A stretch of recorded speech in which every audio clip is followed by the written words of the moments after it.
Hi friends, இன்றைக்கி வீடியோவில் நம்ம சூப்பரான சட்னி வெரைட்டி தாங்க பார்க்க போகிறோம். இதை மதுரை ஸ்பெஷல் தண்ணி சட்னின்னு சொல்லுவாங்க.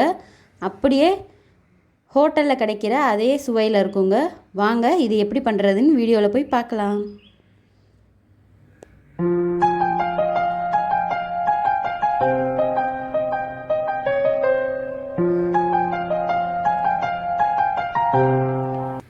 இந்த சட்னி பண்ணுறதுக்கு முதல்ல ஒரு பேன் அடுப்பில் வச்சு 2 டீஸ்பூன் ஆயில் விட்டுருக்கேங்க.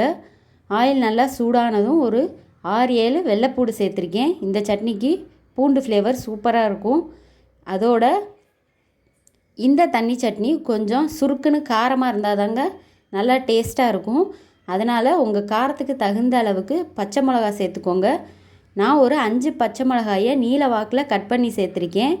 பச்சை மிளகாய் ஆட் பண்ண உடனேயும் வெடிக்குங்க. அதனால் ஒரு மூடி போட்டு மூடி வச்சுருங்க. கொஞ்சம் பச்சை மிளகா வதங்கட்டும். பச்சை மிளகா கலர் சேஞ்ச் ஆன உடனேயும் 2 பல்லாரி வெங்காயத்தை கட் பண்ணி உள்ளே சேர்த்துக்கலாம். வெங்காயம் சேர்க்கும்போது இந்த சட்னிக்கு தேங்காய் எதுவுமே தேவையில்லைங்க. டேஸ்ட்டு சூப்பராகவே இருக்கும்.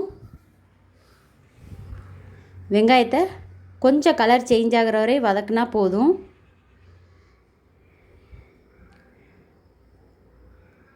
அவ்வளோதாங்க, வெங்காயம் கொஞ்சம் கலர் சேஞ்ச் ஆயிடுச்சு. இந்த ஸ்டேஜில் நம்ம ஒரு 100 கிராம் அளவுக்கு பொரிகடலை ஆட் பண்ணிக்கலாங்க. ஸ்டவ்வை ஆஃப் பண்ணிவிட்டு அந்த ஹீட்லேயே லேசாக வதங்கட்டும். இது நல்லா ஆறின உடனேயும் சட்னிக்கு தேவையான அளவு உப்பு சேர்த்து மிக்ஸி ஜாருக்கு மாற்றிக்கலாங்க.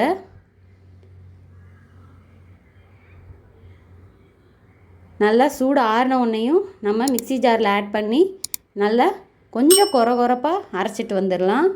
ரொம்ப திக் பேஸ்ட்டாக அரைச்சிங்கன்னா சட்னி அவ்வளோ ருசியாக இருக்காது. கொஞ்சம் கொரகொரப்பாக அரைச்சிட்டு வந்துடலாம். பாருங்கள், இந்த மாதிரி கொஞ்சம் திக்காக அரைச்சி வச்சுக்கோங்க. இப்போ இந்த சட்னியை நம்ம தாளிச்சிடலாம். அதுக்கு 2 டீஸ்பூன் ஆயில் விட்டுருக்கேங்க. கடுகு உளுந்தம்பருப்பு போட்டு தாளிச்சிக்கலாம். கடுகு நல்லா பொரிஞ்சு வந்தோடனேயும் வரமிளகா சேர்த்துருக்கேன். உங்கள் காரத்துக்கு தகுந்த அளவுக்கு நீங்கள் ஆட் பண்ணிக்கலாம். அதோட ஒரு கொத்து கருவேப்பிலை சேர்த்துருக்கேங்க. அடுத்த மெயினான விஷயம், இந்த சட்னிக்கு சின்ன வெங்காயத்தை நல்லா பொடியாக கட் பண்ணி இதில் வதக்க போகிறோங்க. இது தாங்க சட்னிக்கு கூடுதல் டேஸ்ட் கொடுக்கும். சின்ன வெங்காயம் சேர்த்திங்கன்னா ரொம்ப ருசியாக இருக்குங்க. வெங்காயம் லைட்டாக வதங்கின உடனேயும் நம்ம அரைச்சி வச்ச சட்னியை உள்ளே ஆட் பண்ணிடலாம். இந்த ஸ்டேஜில் நம்ம ஸ்டவ்வை கண்டிப்பாக ஆஃப் பண்ணிடணும். ஏன்னா பொரிகடலை சேர்த்ததுனால டக்குன்னு கெட்டியாயிருங்க. உங்களுக்கு தேவையான அளவு தண்ணி விட்டுக்கோங்க. அவ்வளோதாங்க, மதுரை ஸ்டைல் தண்ணி சட்னி சூப்பராக ரெடி ஆயிடுச்சு.